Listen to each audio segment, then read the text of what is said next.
Astaghfirullah Rabbal baraya. Astaghfirullah minal khataya. Rabbi zidani ilman nafi'a wa wafiqani amalan solihah. Ya Rasulullah salamun alaik ya rafi'a sya'ni wa daraji atfatan ya jiratal alami ya uhailal judi wal karami ya uhailal judi wal karami. Ngawiti ingsun nglarasi iran kelawan muji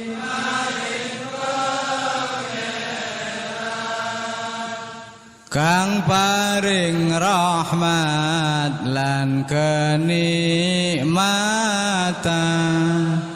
rina wengine tanpa pitungan rina wengine tanpa pitungan. Duh bala kanca priya wanita aja mung ngaji syariat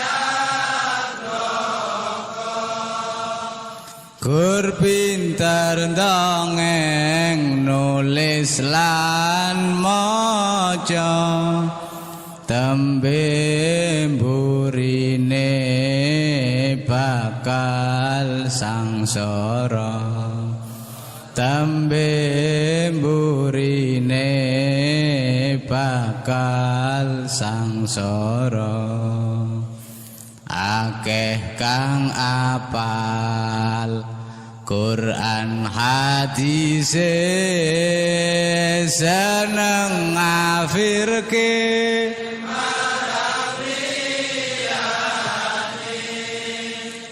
kafire dhewe dak digatekke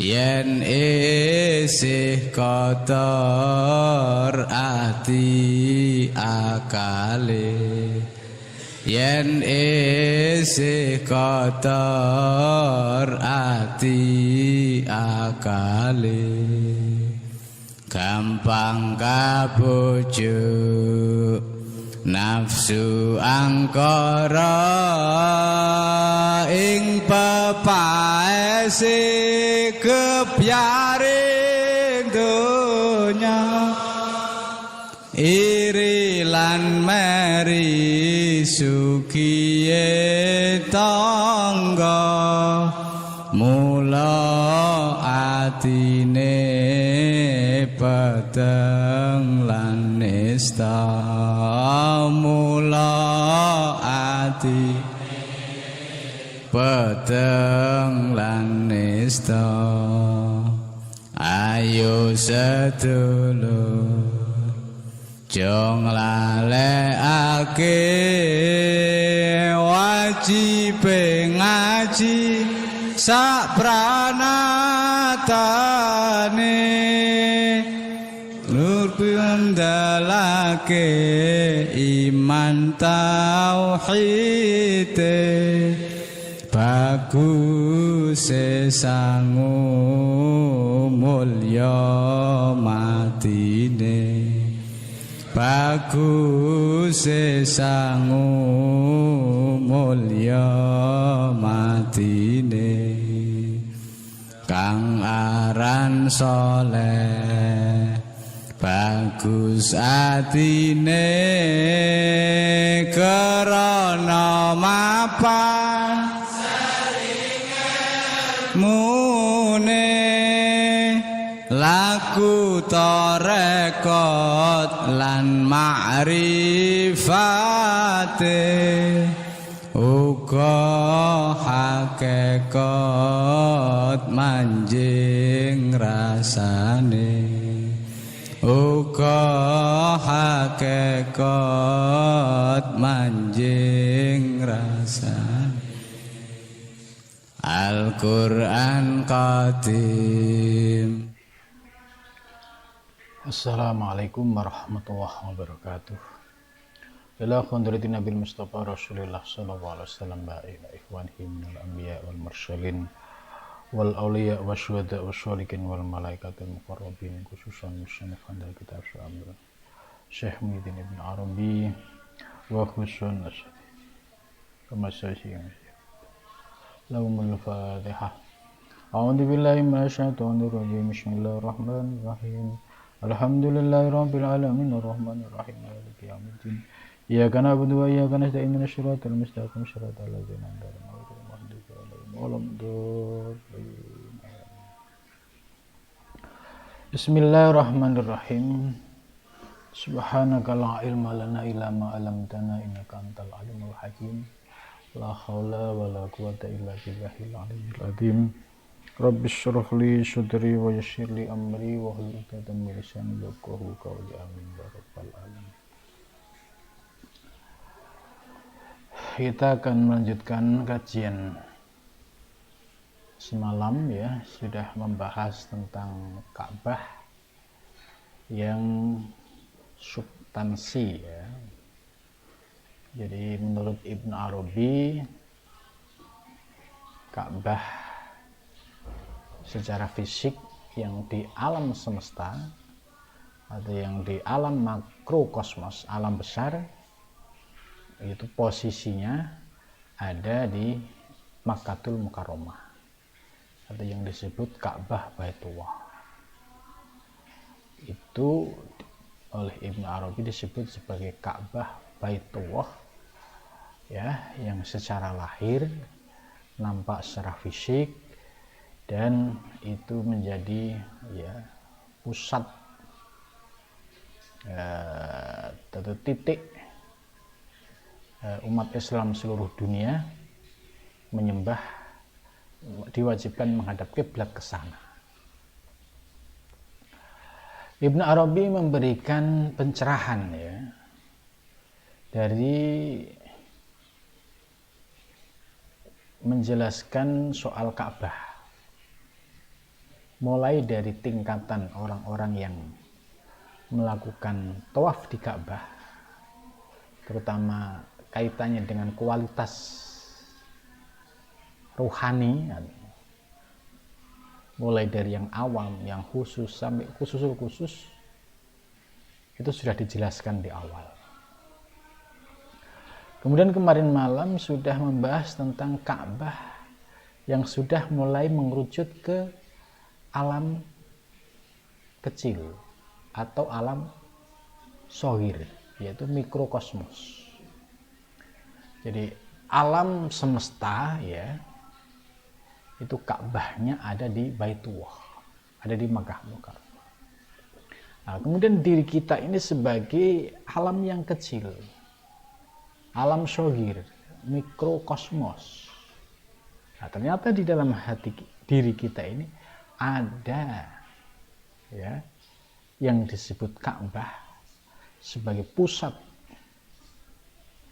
ya, spiritualitas, yaitu yang disebut dengan hati. Nah, tentu hati yang memiliki kriteria sebagai Ka'bah ya Baitullah atau qalbul mukmin Baitullah, yaitu hati yang bersih dari segala bentuk kesyirikan dan juga jernih dari segala kecintaan-kecintaan terhadap dunia. Maka untuk membersihkan hati kita yang dahulunya bersih, kemudian karena banyaknya dosa, kotoran-kotoran yang menempel ini semakin hari semakin tebal. Akhirnya membuat kita tidak kenal Allah dan semakin jauh Allah. Ditambah ada hawa nafsu yang ada di dalam diri kita yang selalu menyeret kita untuk berpaling dari Allah. Jadi tantangannya semua ada di dalam diri kita. Yang menarik-narik kita untuk berpaling dari Allah ada di dalam diri kita, yaitu disebut kekuatan iblis. Ada juga yang menarik-narik di dalam diri kita untuk berperilaku sebagaimana binatang, yaitu yang orientasi hidupnya hanya urusan duniawi, urusan perut dan di bawah perut, yaitu yang disebut nafsu bahimia. Ada juga di dalam diri kita ada nafsu yang memiliki karakter rakus, beringas, sadis. Ada, yaitu yang disebut dengan nafsu sabuiyah. Gitu. Maka diri kita yang kecil ini ternyata di dalamnya itu ada malaikat, ada setan, ada binatang buas, ada binatang ternak itu. Maka untuk mencapai pada kualitas qalbul mukmin baitullah, hati seorang mukmin sebagai rumah Allah, maka harus bisa membersihkan kotoran-kotoran yang menjadi debu yang mengotori kebersihan hati ini. Sebab hati ini dulunya bersih, dulunya ibarat kain putih itu masih bersih, tidak ada noda dan dosa-dosa. Sebab setiap dosa yang kita lakukan itu pasti berimplikasi, yaitu munculnya noda-noda di dalam hati kita. Sebanyak dosa yang kita lakukan tanpa ditaubati, maka sebanyak itu pula tambahan-tambahan noda-noda hitam di dalam hati kita. Maka selama hati kita masih dalam kegelapan, selama itu kita tidak akan mengenal Allah. Sebaliknya kalau hati kita ini bersih, jernih, tidak ada dominasi hawa nafsu, dan mencapai pada kualitas kebersihan dan kejernihan, sehingga terlepaslah hijab, terangkatlah tirai, maka di saat itulah kita akan merasakan pandangan-pandangan asror ilahiyah yang dirasakan bagi orang-orang yang merasakan tersingkapnya hijab dari dirinya. Nah, pembahasan antara Ka'bah yang berada di Baitullah dan Ka'bah yang ada di dalam diri kita, ini yang harus dipahami supaya tidak salah kaprah. Tidak salah kaprah. Kenapa hati kita ini kok bisa menjadi Baitullah? Pengajian sebelumnya sudah dijelaskan. Karena di dalam hadis qudsi mawa syi'ani, tidak bisa menampungku, yaitu langit dan bumi, tetapi yang bisa menampungku adalah hati seorang mukmin yang bersih. Gitu. Maka ini sangat relevan dengan hadis yang berbunyi qalbul mu'min baitullah. Nah, penjelasan terkait ini kemarin sudah dijelaskan.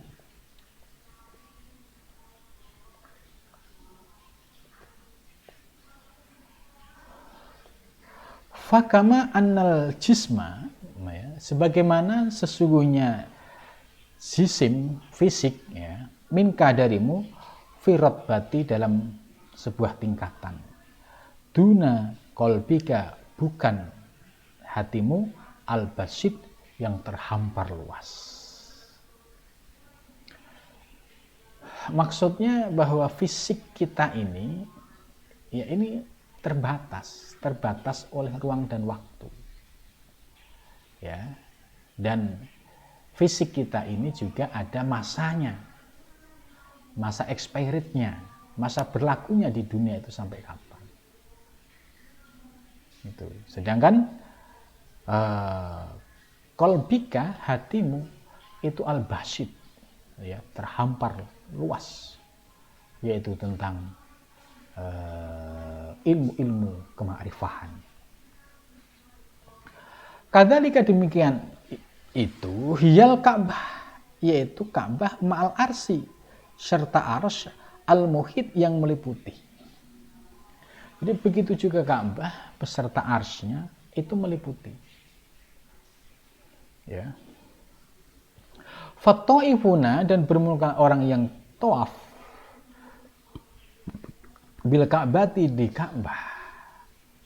Bimang zaliti ta'ifina, menduduki, ya, orang-orang yang tawaf biqalbika, di dalam hatimu, listirokihma, karena keduanya ada kesamaan fil qalbiyati, ya, di dalam aspek qalbiyah, di dalam aspek batiniah atau hati. Orang yang tawaf di Masjidil Haram, ya, kalau orang yang terhijab, ya dia pasti akan terjebak pada pandangan lahiriah bahwa Ka'bah itu dipahami ya sebagai rumah Allah, di dalamnya itu ada Allah. Gitu. Ini kalau dipahami oleh orang awam.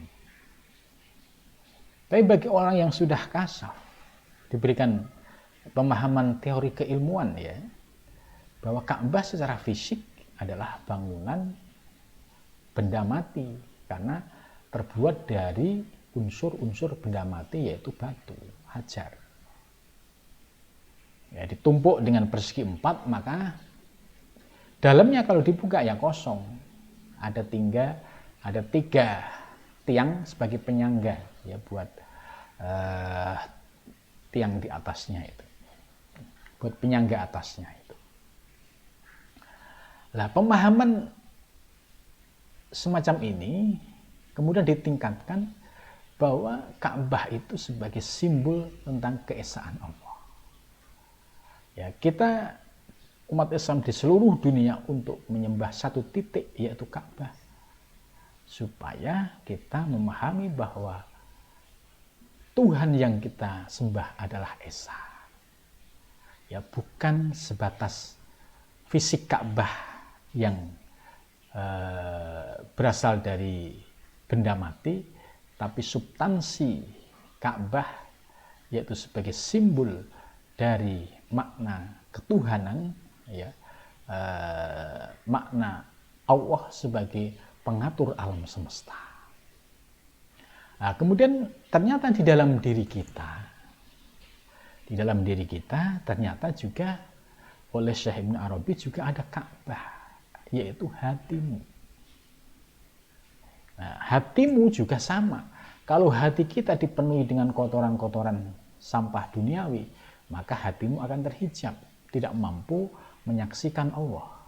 Tapi kalau hatimu itu bersih, tidak ada kecintaan kecuali kepada Allah, ya, ma fi qalbi siwallah, maka hatimu akan menjadi baitullah, qalbul mukmin baitullah. Jadi hati seorang mukmin itu sebagai rumah Allah. Artinya kita diberikan anugerah bisa mengenal Allah yang sesungguhnya. Gitu. Maka ketika sholat, ya, ini prakteknya, ketika sholat secara jasmani, fisik, ya harus menghadap ke kiblat Ka'bah. Karena ini perintah syariat. Selama kita masih berfisik, ya fisik kita harus mancerin Ka'bah. Mungkurin Ka'bah batal sholat kita. Ya, membelakangi misalkan. Maka Ka'bah yang fisik ini ternyata oleh Allah disyariatkan supaya umat Islam seluruh dunia menyembah pada menghadap kiblat, yaitu satu titik. Nah, setelah kita paham ternyata titik Ka'bah ini yang dimaksud oleh Allah adalah sebagai simbol ketauhidan. Kita menyembah Allah yang esa, yang menciptakan alam semesta. Nah, kemudian hati kita, ya kalau fisik kita harus menghadap Ka'bah yang fisik, yaitu yang ada di Makkatul Mukarramah, ada di Masjidil Haram. Ya. Kemudian ketika kita sholat, ya, hati kita ini, diri kita ini juga ada Ka'bahnya, ada titik yang menjadi pusat untuk konsentrasi dalam mengingat Allah Subhanahu wa taala, yaitu yang disebut dengan namanya kolbun hati. Hati kita berarti harus ya pancer itu, pandangannya itu harus lurus, mampu memandang Allah Subhanahu wa taala.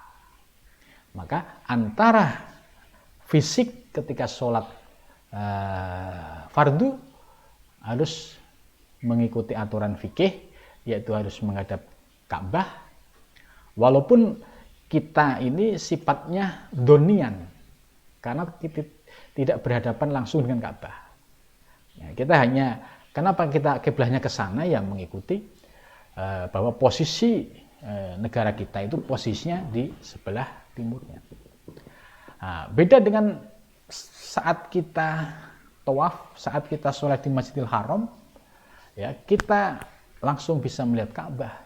Itu bukan doni, tapi sudah benar-benar tahqiq, yakin, yang sudah tidak ada keraguan lagi.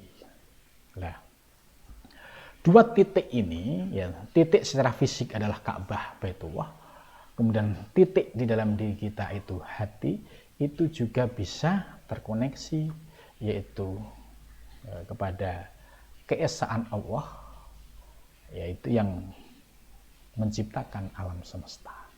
Itu. Maka di sini Syekh Ibnu Arabi menjelaskan bahwa orang-orang yang tawaf di Ka'bah berarti itu sama dengan orang-orang yang tawaf dengan hatinya.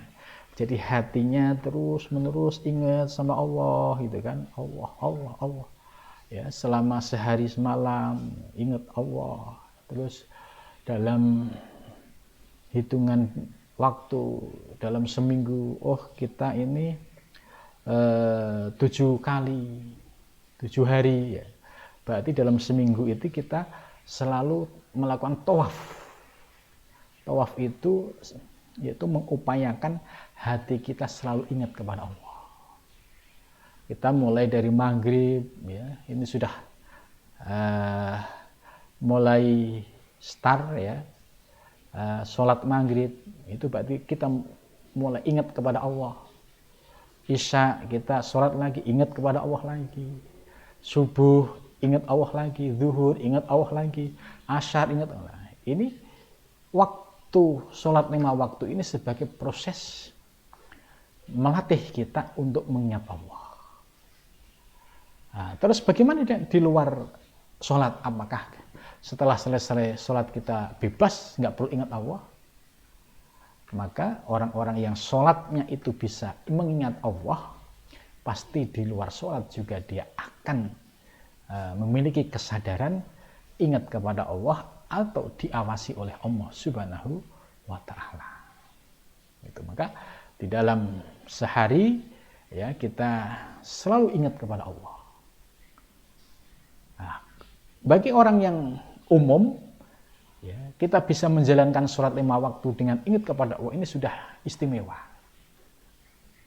Kalau orang awam, ya maaf, orang awam dalam menjalankan sholat, yang penting sholat lah. Soal waktu sholat nggak ingat kepada Allah, ini dalam fikih kan nggak ada syarat sahnya harus ingat kepada Allah, nggak ada. Artinya dia sholat secara fikih yang penting selesai. Ya, kayak karyawan ke kantor yang penting tanda tangan atau eh, apa absen gitu. Tapi bagi orang-orang yang hatinya sudah mencintai Allah, ya, itu beda kualitasnya. Nah, di dalam sholatnya sudah mulai didasari dengan kesadaran penuh untuk mengingat Allah Subhanahu wa taala. Paling tidak ilmu tentang ihsan itu sudah paham. Gitu. Maka sholatnya orang yang didasari dengan ihsan itu lebih bernilai ya dibandingkan dengan sholatnya orang awam tadi yang dari takbir sampai salam sama sekali nggak ingat Allah. Tapi kalau orang yang sudah belajar tasawuf, ketika takbir sampai salam itu sudah mulai bisa merasakan ya sedikit demi sedikit, yaitu yang dimaksud dengan ihsan, anta budawah ka'annaka taroh.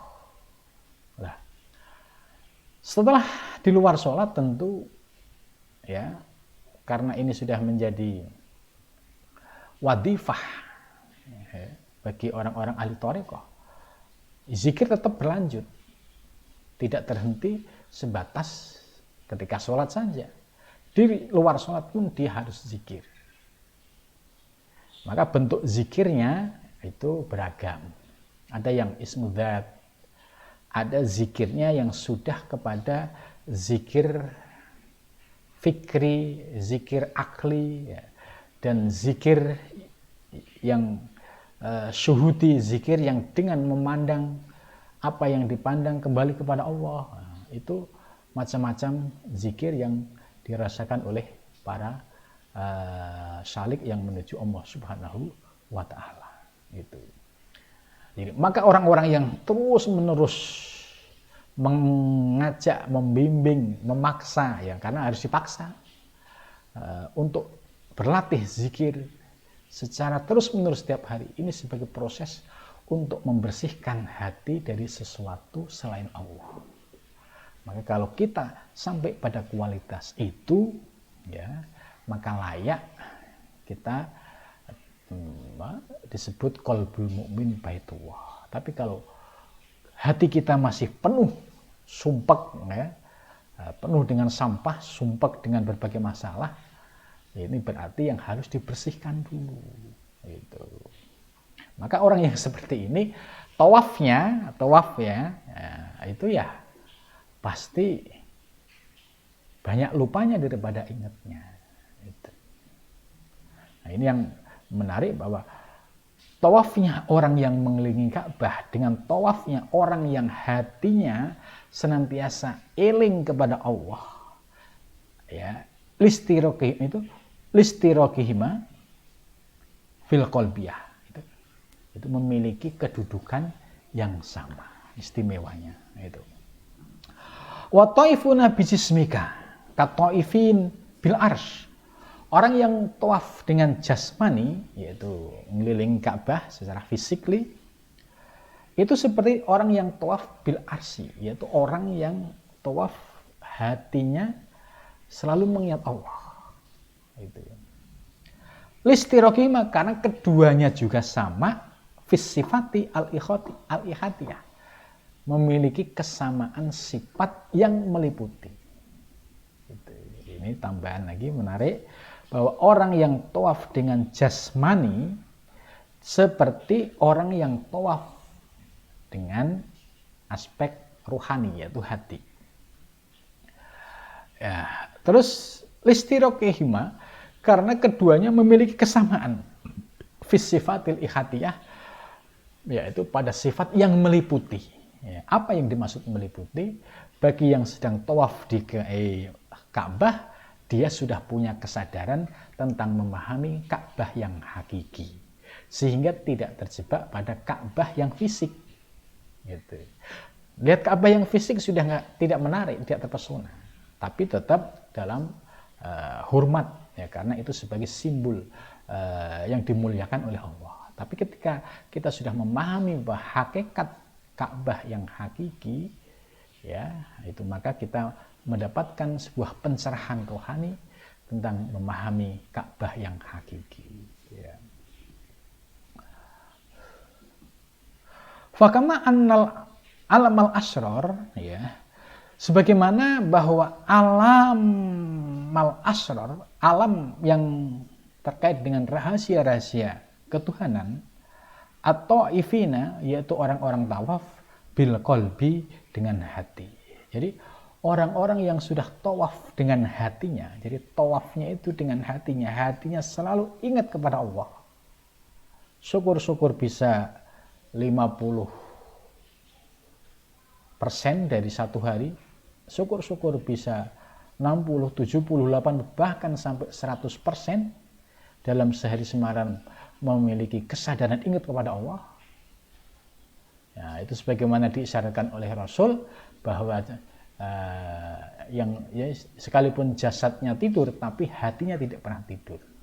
Ini adalah orang-orang yang mencapai pada kualitas kesadaran dalam ingat kepada Allah itu 24 jam. Artinya tidak dalam tidurnya pun masih ingat kepada Allah Subhanahu wa taala. Jadi at-taifina bil qalbi alladzi wasyi'ani. Ya, yaitu orang yang sudah bisa tawaf dengan hatinya, maka ya alladzi wasyi'ani asna mangzilatan, ya, maka mampu menampungku, ya, dengan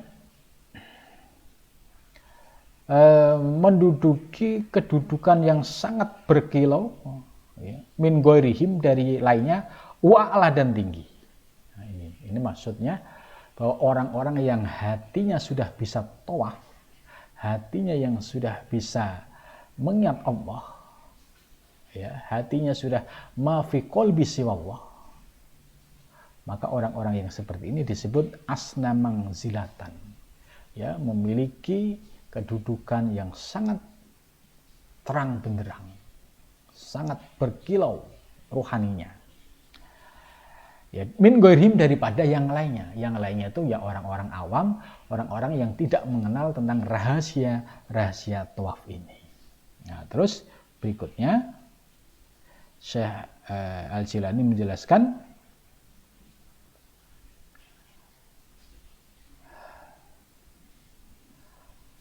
wa'ala, dan kedudukannya sangat tinggi. Ini istimewanya di situ. Kadzalika, begitu juga antum, kamu, binatis syaraf, ya. Demikian juga Anda akan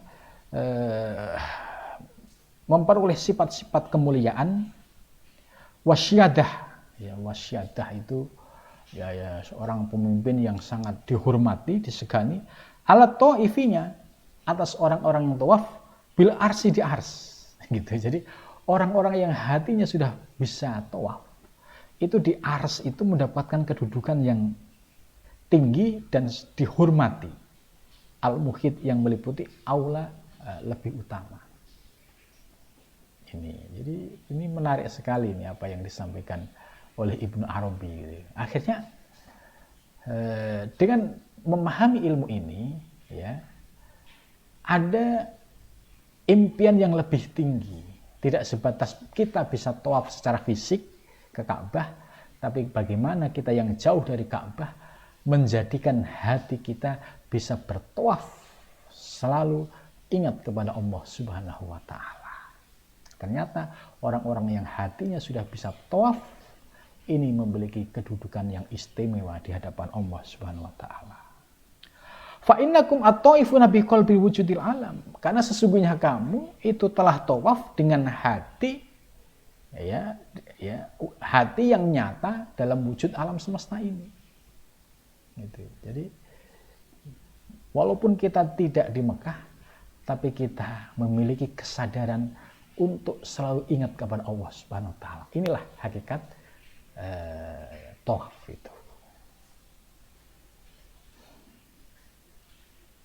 Ya, jangan sampai ya Ka'bah itu Baitullah, rumah Allah, tapi orang yang tawaf di sana terhijab, tidak bisa ingat Allah, tidak bisa eling kepada Allah, dan tidak bisa memandang kepada Allah.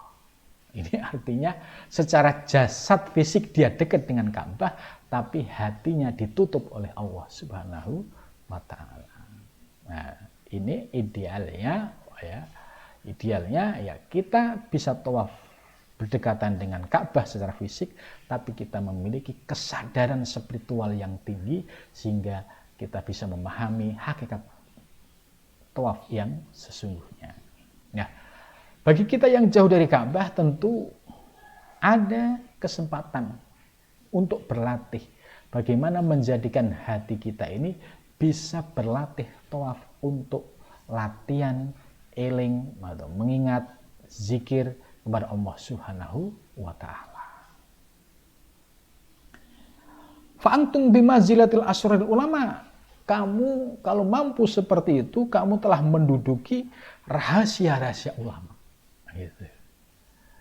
Ini Ibnu Arabi luar biasa. Jadi kalau Anda mampu mengamalkan apa yang disampaikan oleh Syekh Ibnu Arabi tadi, ya, di sini dijelaskan fa'antum bimanzilil asrarul ulama, kamu telah mencapai kepada kedudukan yaitu memahami, merasakan rahasia-rahasia para ulama. Wahum at-taifun, mereka itu adalah orang-orang yang tawaf bijismil alam, dengan jasad ya yang bersifat semesta ini, ya. Fahum bimanzilatil ma, mereka itu ibaratnya menduduki ya seperti kedudukan air, wal hawa, dan udara. Jadi diibaratkan seperti kedudukan air, wal hawa, dan udara. Wa kaifa takunu sama, bagaimana bisa sama? Wa ma wasi'ani siwaku, dan apakah bisa mampu menampung, memuat rahasia-rahasiaku ya, selama hati seorang hamba itu bisa dikosongkan dari sesuatu selain Allah Subhanahu wa taala. Wa ma tajalaita fi syurati kamalin, dan kamu juga tidak bisa menampakkan dalam rupa yang sempurna illa fi maknakum, kecuali kamu bisa memahami yang substansi atau yang hakikatnya atau yang maknawi. Fa'arafu, maka ketahuilah qudro ma wahabtukumuhu, apa yang telah aku berikan kepadanya min syarafil ali, dari kedudukan yang sangat tinggi. Wa ba'da hadza, dan setelah merasakan semua ini, fa'ana al-kabir, maka kata ana ini bermakna al-kabir, yaitu yang besar, al-muta'ali, yang agung. Jadi ananya sudah ana yang memiliki semesta alam, ananya sudah ana pengatur alam semesta, ya, kehambaannya sudah sirna. Yang ada adalah ana al-kabir, ya, yang maha besar, al-muta'ali, yang maha tinggi. La yahadduni al-had, tidak ada yang bisa membatasiku. Wala ya'rifuni sayyid, dan tidak ada bisa yang mengenaliku, seorang sayyid, walau abdu, dan seorang hamba. Takut dasat al-uluh, maha suci, sifat-sifat ketuhanan. Fatanazzahat, maka maha suci, antadruka, untuk bisa menemukan. Wa fi manzilatiha, dan pada posisinya antasroka, untuk bersekutu. Anta, engkau, al-ana, aku, gitu. Jadi akhirnya antasroka itu terjadi hilangnya kesadaran, ya, anta, engkau, al-ana, aku. Wa ana, gitu. Awalnya anta, al-ana, engkau adalah aku. Kemudian wa ana, dan aku adalah aku. Aku hamba, hilang kesadaran kehambaan, maka muncul ana yang hakiki. Fala tutolibni fika, maka kamu jangan mencariku. Ya, fatana, maka akan tercegah. Wala min kharijin, dan juga tidak dari sisi luar. Fama tatahanna. Wala tatluk, dan jangan kamu mencari tolabi, pencarianku, fatasko, maka kamu akan sengsara. Fatlubni, maka carilah aku, hatta talqoni, sampai kamu menemukan aku, fataroko, maka kamu akan merasakan taroki, yaitu hilang kesadaran kehambaan, ya, hilang kesadaran kehambaan, masuk dalam wilayah ketuhanan. Jadi kesadaran kehambaan sirna, kemudian masuklah pada wilayah ketuhanan, itu namanya fataroko atau disebut tarogi. Walakin ta'adzaba fitulik, akan tetapi hendaklah kamu di dalam mencari itu harus pakai adab, pakai etika. Ya, ada adab lahir, ada adab batin, ada adab syariat, ada adab hakikat. Gitu. Yang disebut adab di sini maksudnya ketika seseorang sedang merasakan proses tarogi, ya, kemudian muncul kesadaran tanazul, ya, harus ya menggunakan bahasa-bahasa syariat sebagai ekspresi adabnya. Ya, jangan sampai tidak pakai adab syariat. Yang dimaksud tidak pakai adab itu apa? Yaitu orang yang sering mabuk ilmu hakikat, kemudian hilang kesadaran, terus ngakunya dirinya itu Allah, gitu. Ini yang disebut tidak menggunakan adab. Nah, yang beradab itu apa? Yang bagaimana? Yaitu dia secara rohani merasakan kenikmatan-kenikmatan rohani, merasakan proses taroki dan tanazul, akan tetapi bahasa yang keluar adalah menggunakan bahasa syariat. Dia tidak dia tetap masih dalam kontrol, ya, tidak hilang kesadaran seperti orang yang syahr mabuk. Ya, dia bisa memilah secara proporsional mana yang hakikat, mana yang syariat. Kalau ditanya siapa, ya saya sesuai namanya. Nama saya Ahmad, gitu. Kalau yang tidak ada kan, kamu siapa? Saya Allah. Nah, ini yang salah. Terus dia melakukan tindakan yang ngaco, misalkan maksiat itu. Loh, kamu kok maksiat? Ya, ini kan kehendak Allah juga. Nah, ini bahasa ini yang namanya bahasa yang tidak beradab. Seorang salik harus bisa menggunakan adab lahir maupun batin, sehingga tidak menimbulkan kontroversi dan tidak menimbulkan pro kontra di tengah masyarakat. Kenapa? Karena prakteknya mengikuti tuntunan yang disampaikan oleh Ibnu Arabi. Sebab kalau kita lepas adab, ya, dan apalagi ingin menunjukkan dia sebagai ahli hakikat, nah ini pasti nanti akan berhadapan pro kontra di tengah masyarakat, dan ujung-ujungnya pasti akan menjadi masalah dan menimbulkan kegaduhan, gitu. Supaya tidak muncul kegaduhan, pesan Ibnu Arabi adalah walakin ta'adab fi tolabika, kamu harus menggunakan adab pada saat kamu proses perjalanan, proses pencarian. Wangdur idza syuru'ika fi madhabika, dan hadirkan, ya, dalam praktek syariat itu, ya, sesuai madhab yang kamu ikuti. Contoh misalkan kita sholat menggunakan madhab Imam Syafi'i, fikihnya, ya sudah, tampilkan secara lahiriah, ya saya mengikuti madhab Syafi'i. Nah, ini yang disebut oleh Syekh, wahdur inda syuru'ika fi madhabika, tampilkan, ya, dalam aspek syariatnya, yaitu sesuai dengan madhabmu. Apakah madhab Syafi'i, Hanafi, Hambali, gitu. Jangan sampai lepas adab, lepas kontrol, gitu kan. Ngapain sholat? Ngapain sholat? Sholat cuma jenggang-jengging tapi nggak ingat Allah. Ya, ini yang nggak boleh. Ibnu Arabi tidak mengajarkan seperti itu. Dan itu ada orang-orang yang memiliki pemahaman hakikat, kemudian akhirnya mengabaikan syariat. Disuruh sholat, ngapain sholat? Sholat jauh.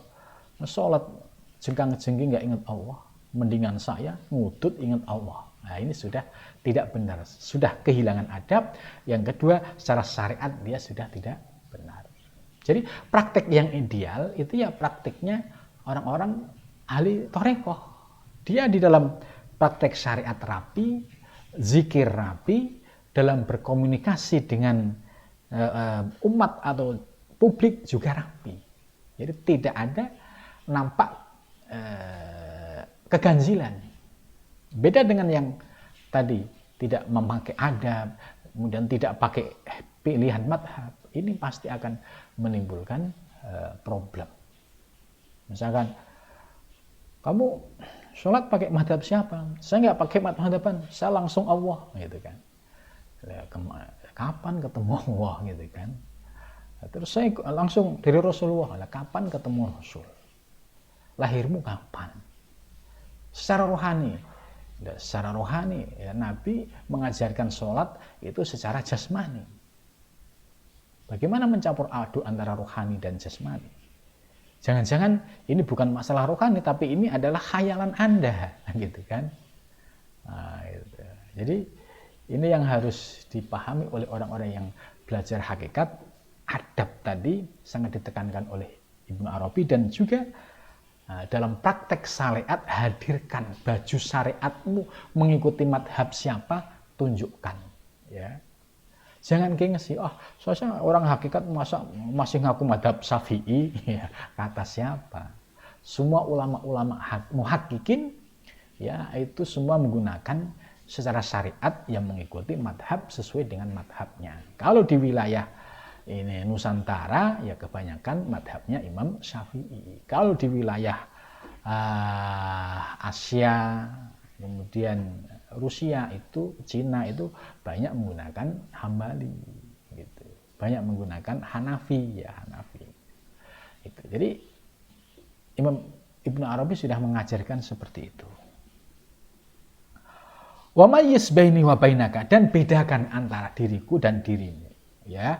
Fa innaka la tashhadni wa inna ma tashhadu ainaka. Kamu tidak akan bisa menyaksikanku, sedangkan kamu bisa menyaksikan ainaka, pandanganmu. Fakib, maka berhentilah fi sifatil istirqaq, dalam sifat yang mencampur aduk. Jadi disuruh berhenti dari yang mencampur aduk tadi. Mencampur aduk itu begini. Ini orang yang mabuk ilmu. Kamu siapa? Kamu Ahmad ya? Bukan, saya bukan. Kamu siapa? Saya Allah. Ya. Nah, ini yang jawaban begini ini nggak boleh. Ini sama aja dia masih istirok, mencampur aduk. Kalau ditanya siapa kamu, ya nama saya Ahmad. Rumahmu rumah mana? Ya rumah saya begini. Ini ya, harus dijelaskan secara normal. Gitu. Fakib fi sifatil istirok. Wa illa, dan jika tidak, fakun abdan. Dan jika tidak, fakun, maka jadilah abdan, kamu sebagai seorang hamba. Wakul, dan katakan. Jadi untuk menetralisir ilmu-ilmu hakikat yang sudah kita pahami, kita rasakan, supaya dalam praktek kita itu bisa landing, istilahnya bisa landing pada aturan syariat yang benar, gitu ya. Maka kul, katakanlah, al-azyu antarkil idrok idrokun. Ini makalah. Al-azyu antarkil idrokun idrok. Jadi kamu lebih baik tawaduk, menjadi seorang hamba, kemudian merasakan bahwa ketidakmampuan dari menemukan sesuatu adalah sebuah idrok, penemuan. Jadi maksudnya begini, kita sebagai seorang hamba ketika sudah tidak merasakan memiliki daya upaya apa-apa, ya, ini namanya al-azzu antari itu. Kita sebagai menyadari seorang hamba yang sudah memahami ilmu hakikat, akhirnya menyadari dirinya tidak punya daya dan kekuatan apa-apa. Nah, sesungguhnya itu adalah idrok. Itu sesungguhnya adalah pencerahan rohani yang benar yang kamu rasakan. Itu ya. Jadi al-azyu andar idrok idrokun. Itu yang benar. Talhaku fi dzalika atikon, maka kamu ya akan merasakan sebagai orang yang atik, wa takun al muharram asyiddiqo, kamu akan menjadi orang yang terhormat, ya, asyiddiqo, yang benar. Summa qala li, Wallahu a'lam bishawab. Mudah-mudahan dengan pengajian malam ini kita bisa memperoleh pencerahan-pencerahan yang disampaikan oleh Ibnu Arabi dan bisa menjadi pencerahan dalam perjalanan kita. Mudah-mudahan bermanfaat. Wal muwaffiq. Assalamualaikum warahmatullahi wabarakatuh. Astaghfirullah Rabbal baraya. Astaghfirullah minal khataya. Rabbi zidani ilman nafi'a wa wafiqani amalan salihah.